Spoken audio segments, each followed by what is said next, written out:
I'm Tom Polger, and I work in what these days is often called metaphysics of science. So the intersection of philosophy of mind, philosophy of science, and metaphysics. And I work a lot on issues surrounding multiple realization, functionalism, and that sort of thing. So I don't think I realized it at the time, but for me, what's been probably most influential is Jaegwon Kim's collection, Supervenience and Mind. I read that at the very beginning of graduate school, and as I look back, I think that made a big impact on me.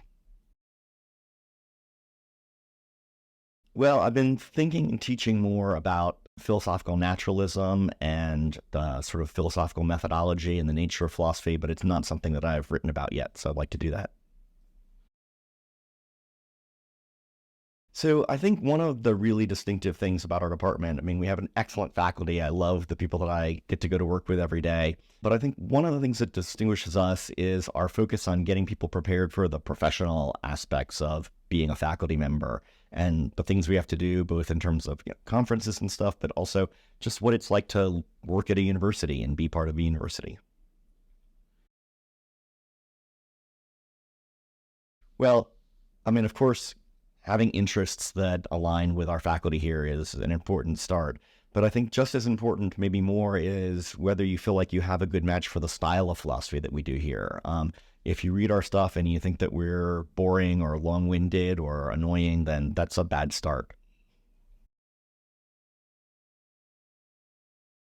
Well, I've been lucky enough to have a lot of good courses over the years, but one that stands out is a seminar on consciousness that Bob Van Gulik taught at Syracuse in around 1992.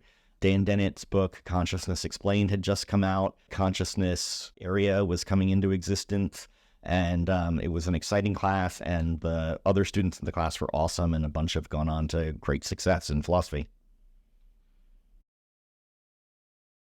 Well, before I went to grad school, I was working for a big not-for-profit consulting company. So that's probably what I would still be doing if I hadn't gone into philosophy.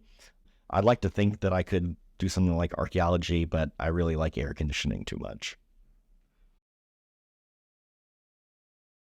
I do a lot of watching movies, eating and cooking. I've been skiing more lately and hanging out with my family and our dog.